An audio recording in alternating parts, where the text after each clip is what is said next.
Welcome to the Painting Lines Podcast, your one-stop shop for all things tennis. Join Erik and Aidan in their discussion for updates on news and pop culture, and from hot takes to betting, they've got you covered. Ready? Play.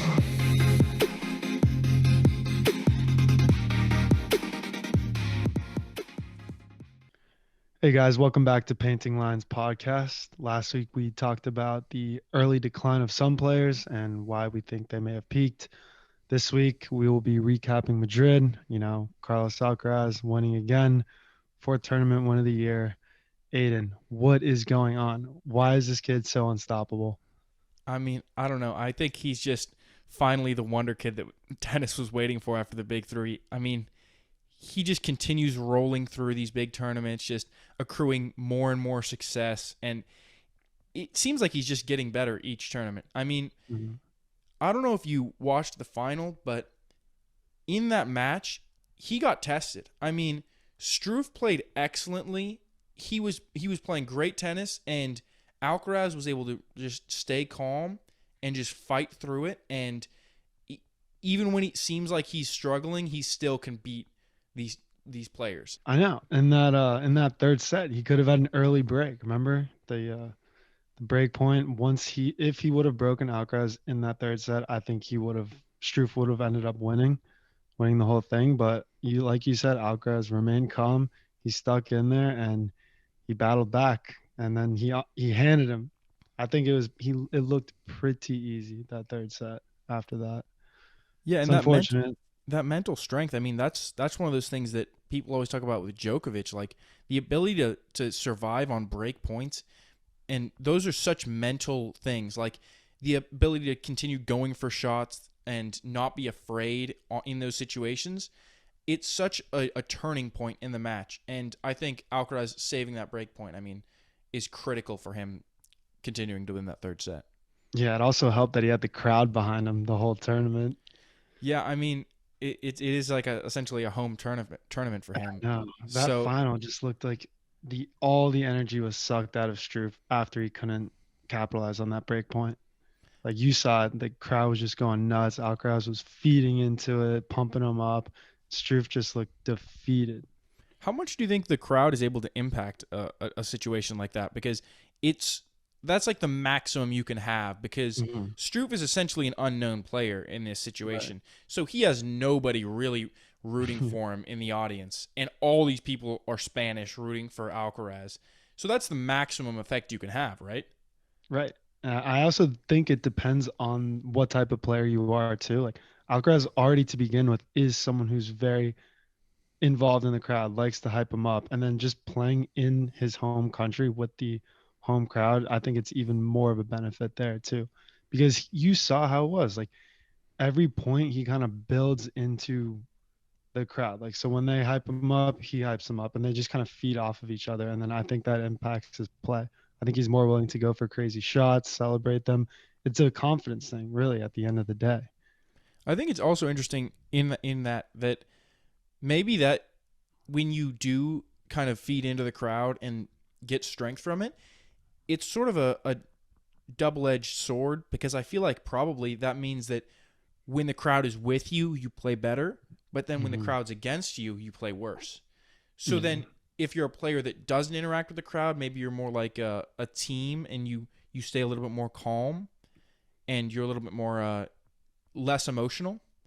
Yeah. Then when the crowd is actually against you, it doesn't impact you as much. No, definitely. And I wonder how they practice this too. Like when they're in practice, I'm sure they have coaches yell at them and, try to distract them, right? Or do you think they just go in and build up that from experience? Well, I think it's a situation where you can't really replicate it. I mean, you can't replicate it. You can try. You can try, but you can't replicate a full crowd yelling support for you or yelling in anger at you. So yeah. I think it's a situation where that's why, like, you can be the most talented player in the world and still not find success in these big tournaments, because if you're not used to that crowd noise and you don't know how to deal with it, then it can probably have a hugely negative impact. I mean, that's probably part of why when players have experience in these bigger tournaments, like, it often plays such a massive impact. No, definitely. I mean, tennis aside, you remember the stories of Tiger Woods' dad when he was younger and he would be practicing putting. Tiger's dad would yell at his ear, cuss at him, like throw stuff at him, all to prepare him for eventually when he was on tour and there were going to be hecklers and, he wasn't going to be practicing. It was the real thing. And I think that ended up making him ice cold. He didn't even acknowledge the crowd most of the time. Exactly, and I mean that's the goal, and especially in golf where there isn't really any situation where the crowd is giving you energy and that would help you. Right. I feel like So, in golf, you essentially always want to act like you're out on the course, mhm, just completely alone. mhm. But I'm obviously don't know really anything about golf, so So Madrid, unsurprising result, but surprising tournament overall. exactly, yeah. I mean, a lot of upsets and a lot of qualifiers making deep runs. I mean, Yeah. starting off, we had Zhang Zizhen making it all the way to the quarters, but it isn't just that he made it to the quarterfinals. Mhm. It's the fact that he was able to beat top players to get there. Like Oh he yeah. beat Shapovalov, he beat Cam Norrie, he beat Taylor Fritz. Like those are all. Fluke. What'd you say? I said fluke. Uh, I bet we won't see that name for a while again. well, I It mean, happens. It happens, but I don't think this is anything to get too excited over. I'm just saying. I think that it's impressive to see that happen, and I think it's probably something that was long overdue in tennis because I feel Mhm. like for a long time we were just seeing, obviously, not to beat a dead horse, but Mhm. the big three dominating tournaments, and even not even the big three, but also the top players not really getting upset that much. I know you know where I stand on this. I would rather see three or four dominant people in tennis. Like I don't like the fact that Zheng Zizhen is beating Shapovalov, Norrie, Fritz. I think it's a bad sign for spectators to see like, okay, Taylor Fritz, we thought as an American he was really coming into his own, going to be, one of those next big guys, and then he loses matches like these. I don't like to see it. We talked about this, remember? Yeah. I don't like when no names upset big guys. Well, I mean, it definitely throws a wrench in things if you're a Yeah. big fan of those people. And it's gonna keep happening, definitely. I agree. But it's also one of More those and things, more. especially with like this next guy, Aslan Karatsev. I mean, Hmm. he isn't really a nobody. I mean, he's No, just a I guy know. that He's has been the around. ability. He's been around and he has the ability to play at the top level. I mean, we saw it in a slam. I don't remember which slam it was last year, but he made a deep run and he fell off a little bit, but obviously he has that top level ability. But Hmm. I mean, still coming in, having to fight through the qualifiers, then beating Van de Zandschulp, Deminar, and Medvedev. Big people. I mean, Medvedev obviously his strength isn't clay, Yeah. but But still, still a top player, yeah. and it's still getting a win over. That's a career accomplishment. I beat. Hmm. He can say I beat Daniel Medvedev. Not many people can say that. Yeah, and continuing on to this last guy, Struff. I mean, I think that's a really cool story for him this tournament. I Yeah. mean, he's a lucky loser. He loses to Karatsev in the qualifiers and then fights his way through the tournament, beats people like Tsitsipas, Shelton, and then he not even just the ranked guys that he had to play. He had to play tough unranked guys too. I mean, Sonego, very good Italian player, and Lajovic. I mean, Lajovic beat Djokovic like 2 weeks ago. Yeah, So no, he's he's a riding high. very high quality player. And Struve had to fight through all those guys. He redeems himself against Karatsev in the semifinal and makes it through and was really, as we discussed, a break point away really from maybe being able to take that final, I which would know. have been a spectacular thing to see. But Alcaraz hung in there and got it done. I know, especially for a guy his age too. He was, I think, he 32 coming Yeah, in. 33, I think. Yeah. 33. Funny story about Struve. So a few weeks ago, I was watching tennis highlights in my apartment, and one of them was Struve. It was like Struve, and then versus someone else I don't really remember. And my roommate's like, "Yo, who's this guy, Struve? Like, I like what he's wearing." I'm like, honestly, I have no clue who this guy is. And then he's like, "What? He's like." he's not ranked. I'm like, dude, he's probably not ranked in the top 50. Like, I've never even heard of him. And then I looked him up. He's like, and I said, yeah, he's ranked 65th. No wonder. And you'll probably never see him again. And then sure enough, now Yeah, all I see this whole week is Struff, lucky loser, just winning and winning and winning, making it to the Madrid finals. exactly. I mean, pretty insane. And I mean, he went up. Speaking of his 65th ranking, making it to the final shot him up 37 ranks.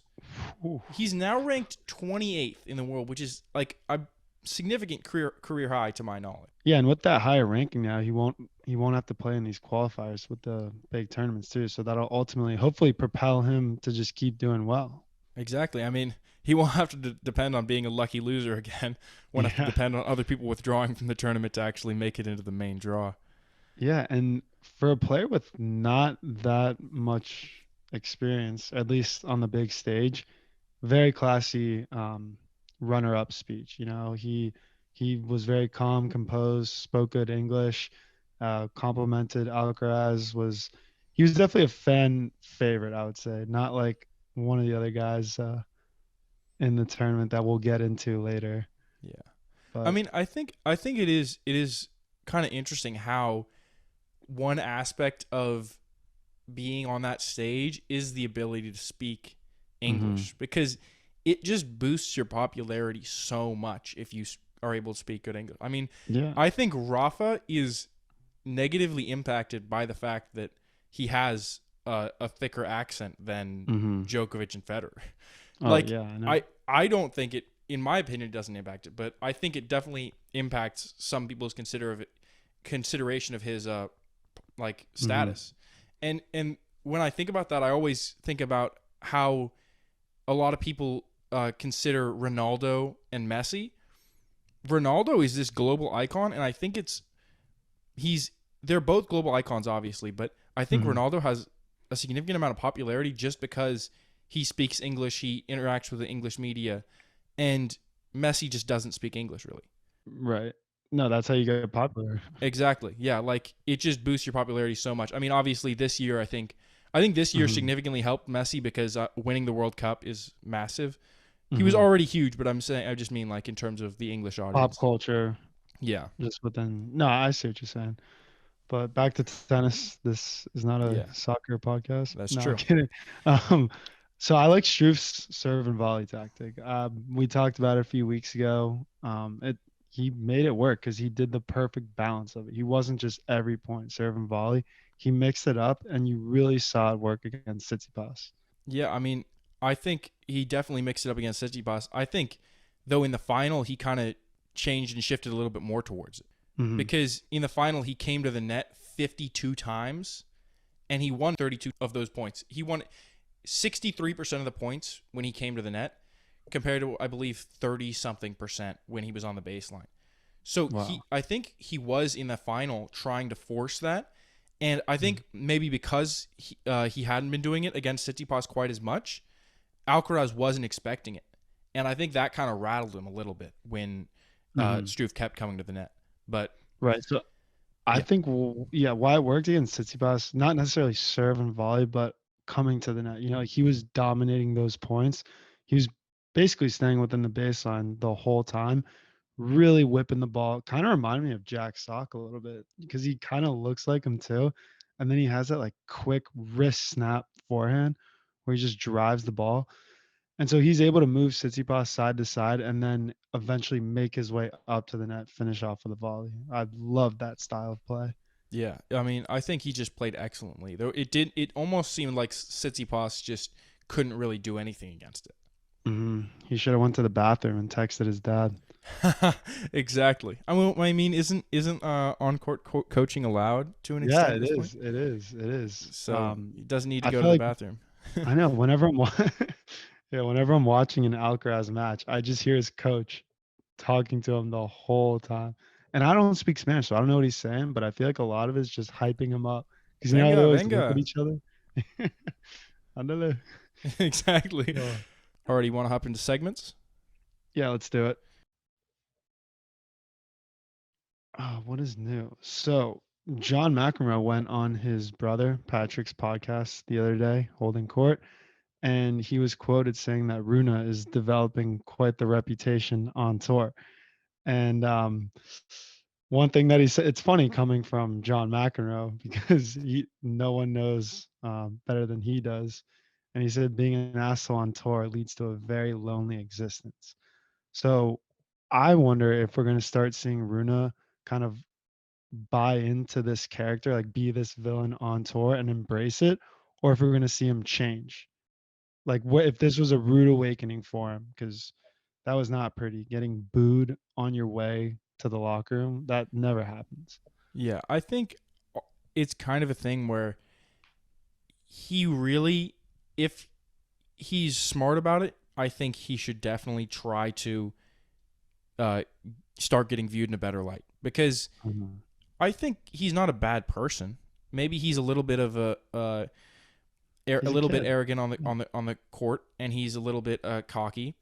But Mhm. deep down, I don't think this guy is really a bad person. And the thing about that is that he's being portrayed this way because of his actions on the court, and this isn't the WWE. We don't have the good guys and the heels. Yeah. This is his real. He's a real person. This is his real personality, and you don't really gain that much from playing a villain in real life. All Mhm. you really get is people hating you. Yeah. Exactly. And so I think he definitely should try to change up his attitude as soon as possible. And maybe, honestly, I think if he apologized to some people, if he came out and apologized to Wawrinka for just making comments to him and being disrespectful on the court, I think people would respect that. They'd say that's very mature of him to do, and I think that would be a great move for him. Yeah. What I think is pretty ironic, because you saw that with Medvedev. Remember, he was not a crowd favorite. I'd say he's working his way into it, definitely. Even Djokovic a little earlier in his career too. So I think this is something that Runa will eventually grow out of. He's just young. He's very inexperienced. Doesn't really know too much about it, and I'm sure he'll realize it being on tour. Like McEnroe said, like I'm sure it sucks being on tour when no one likes you. You just have no friends. Yeah, and it's a thing where, like, someone like Medvedev, I think what Mm. really actually got fans to respect him was not even that he didn't have to apologize for anything. He was just not liked as a player, but he just came out and was straight up with the media and said he's like, this is how I feel, and I don't think the crowd is being very respectful to me. Mhm. And I think, at least for me, I really respected the fact that he was so honest about how he was feeling, and I was like, I'm a fan of him now. I like this player now. Right, right. I think it's pretty funny how.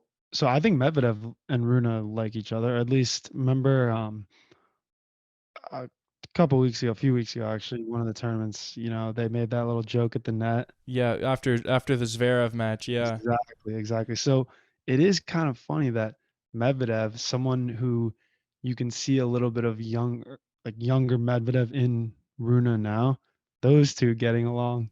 Yeah, well, yeah, because Yeah, Medvedev knows what it's like for the crowd to be against you. So he's like, yeah, I know what this guy's going through, so I yeah, kind of have a little bit of camaraderie with him. yeah. No, he's I don't want to say antisocial because that's a pretty serious personality disorder, but he's definitely um to himself. I can tell, like he's not there to make friends. I can tell you that. He's there to play tennis and that's it. Yeah, opposite of Kyrgios. Yeah. All right. What's new for you? I actually have two this week. The first one is there was a big controversy around Madrid because apparently I actually didn't know this, but Madrid uses models for ball girls, and this year in particular, they came under fire for those girls wearing skimpy outfits. Yeah. Uh, and so I was looking into this. I'm like, seems like a crazy thing to be going on. Apparently, they have different crews based on the attractiveness of the woman, and this has been going on for a while. And so there's actually a quote that I saw from Marat Safin, Hmm. and he said, "It's a publicity stunt, and it does bring attention to the sport, whether it's good or bad." And I Definitely. definitely agree that it does bring attention to the sport. I mean, people definitely saw this and were like, what's going on here? But an interesting thing about it is in the final, Madrid actually sort of made a change because they had all the ball girls wearing different outfits that had more covering. And I just think that's kind of funny that they had to make that change Yeah, because of this reaction.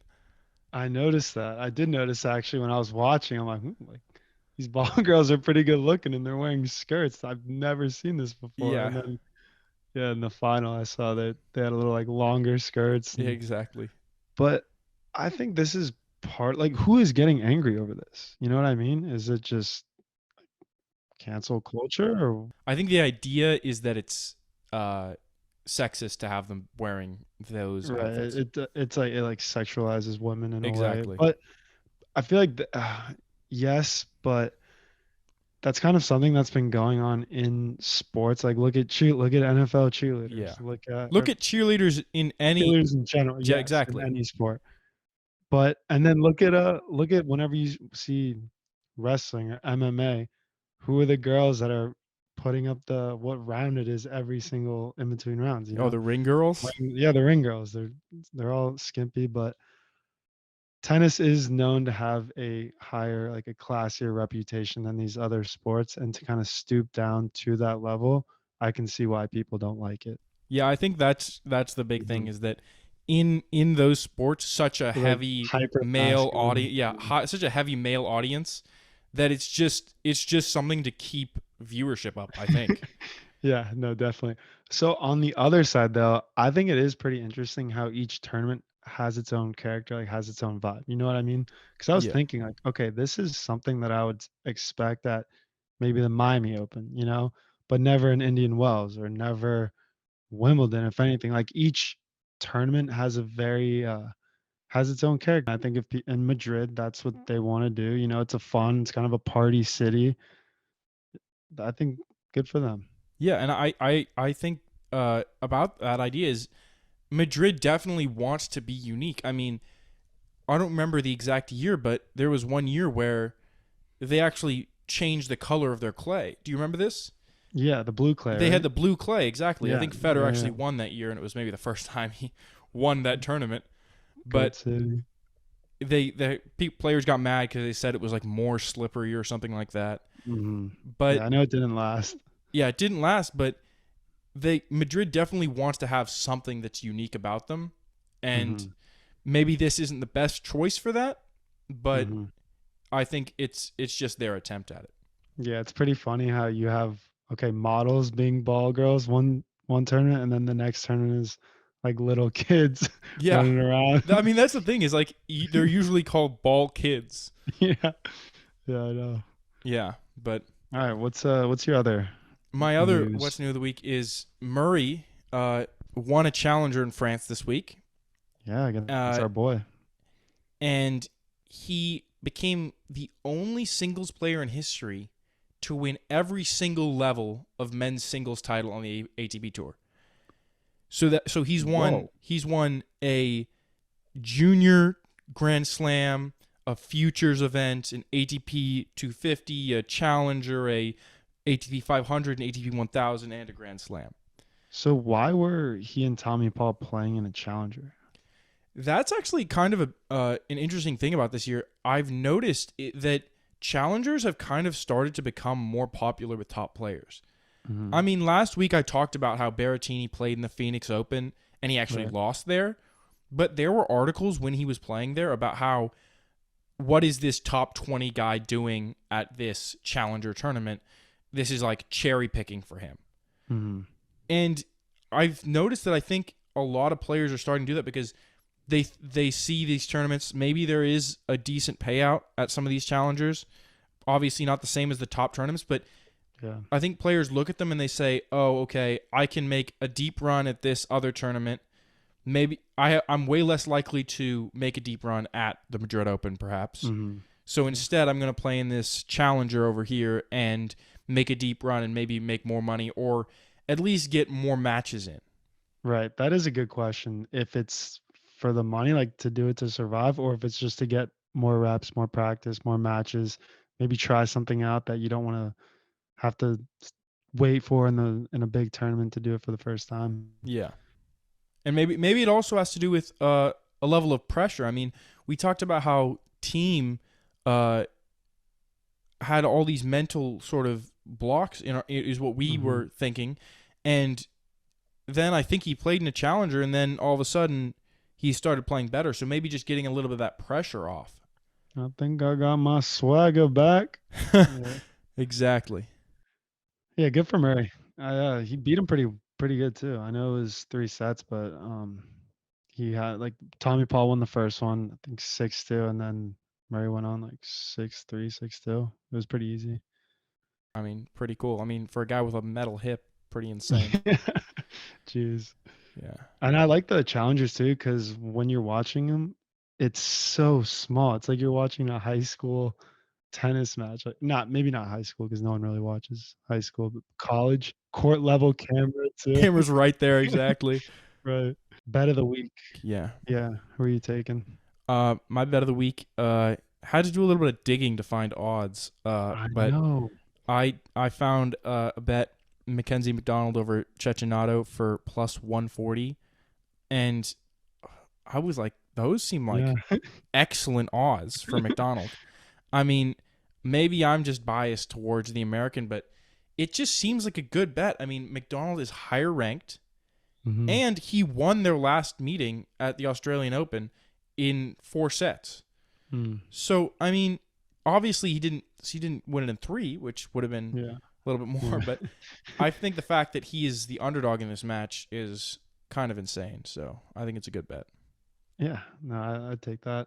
So for me, I'm taking Manarino over Monteiro plus 179. Like you said, pretty tough to find odds because just where we are in the week, there's a lot of just qualifiers. So um, I don't know too much about Monteiro, so this was kind of one where I took the known name Manarino and saw that he had positive odds, and I know he's got a very like slow playing style too, so I think he should do pretty well on clay.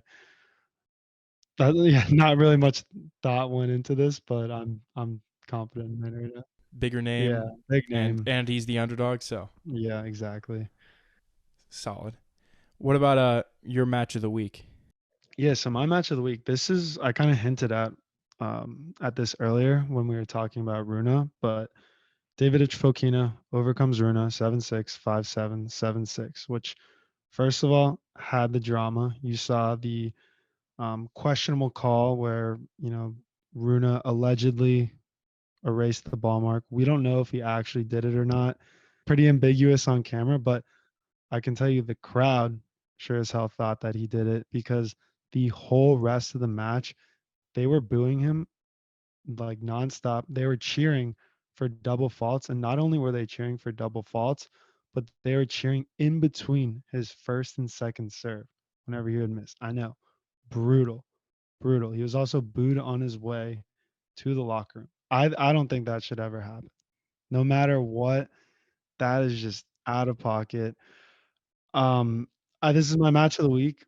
Drama aside, though, it was great seeing these two guys battle it out. They're both very athletic, very great point construction too. And the cherry on top was just Runa losing. You know me, I'm not the biggest fan, so I always like seeing him lose. Yeah. I mean, I think after the match, booing is like, It's uncalled for. I agree. it's sort of like a take the high road situation, right? It's like two wrongs don't make a right. If you think he cheated, but he still lost, Yeah. you don't have to boo him still. Yeah. Well, you know what this is? This is the literal logical fallacy, like crowd bias. I'm sure there was one just drunk Spanish fan like booing him, and then everyone else just kind of joined in, and that became the thing. I also wonder if I would if it had been more, say it was more obvious that he had cheated and he had won the Mhm. match, Oh, I would have loved to see that. maybe then I would have been okay with the booing. I think stuff would have been thrown on the court, not during the match, but after for Yeah. sure. And when they do the after the match, like on court interview, I don't even think they would have let him speak. That's how loud the booing would have been. Yeah. I mean, here's the thing. I think that this like stuff like that is why they're transitioning to fully no line judges anymore. Well, the automated system made the mistake. Oh, did it really? So yeah. So what happened was Runa served it and it was called in, but apparently it was clearly out. So the umpire made the call out, and but he didn't say it affirmatively. It was still like, what's going on? Like Filipino went over to the umpire to basically say like, hey, come on, like you saw that, I saw that, the ball's clearly out. There's a ball mark. Why is it being called in? And the umpire basically had to say because of the automated line system. And then while this is going on, Runa steps over the net, walks over to it, and this is where it gets questionable because he doesn't blatantly like kick it over with his shoe, but he stands very, very close to it. And maybe, we don't know, maybe he tried to erase it. And then from that point on, he was just brutalized by the crowd.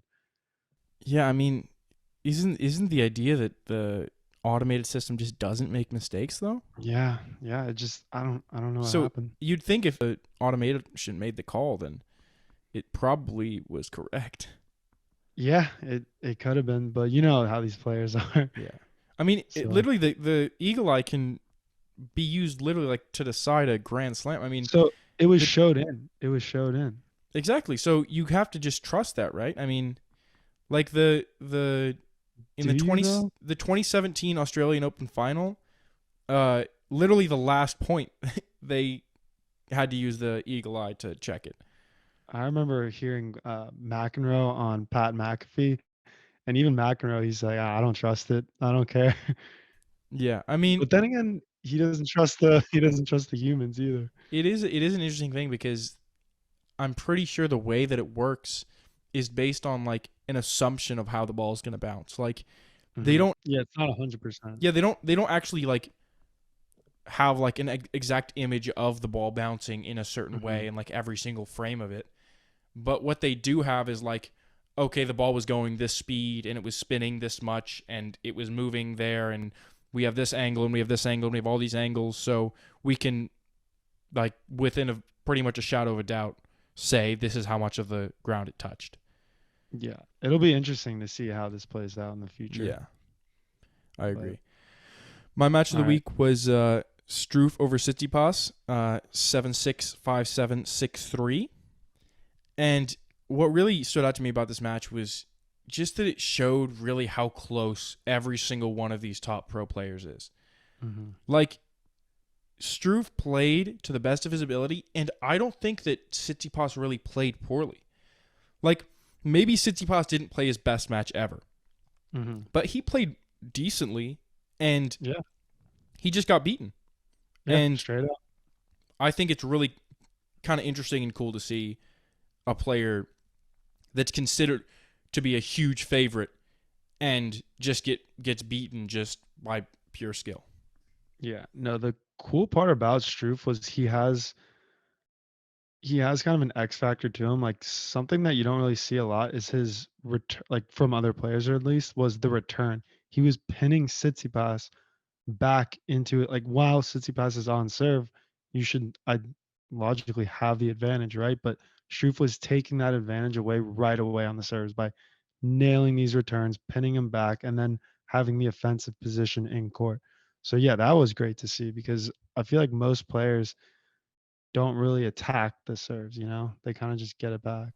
Well, I mean, that could be a sign that Tsitsipas needs to make his serve better, because I think the idea of the serve is that it's just such a massive advantage that the opponent That's can't what do I'm anything saying. about Yeah, it. exactly. So it was interesting to see Struff He just take away that advantage. Yeah. watched the film, knew what was coming, But and was just even on Alcaraz too, he had a few nice of the backhand. What was he? Yeah, ad side, but hitting it across. I don't know what that return's called, but from the ad side. no, from deuce side. Sorry, deuce side, like outside in backhand maybe. And outside, it's just like a cross court backhand Cross return. court backhand return. I mean, yeah. I mean, if you have a strong backhand, that can be an effective shot. All right, and that's the show. If you're not already subscribed, go ahead and hit that subscribe button. You can find us on Instagram, TikTok, YouTube at Painting Lines Podcast. Feel free to shoot us a DM or email us any questions or thoughts at paintinglinespodcast@gmail.com.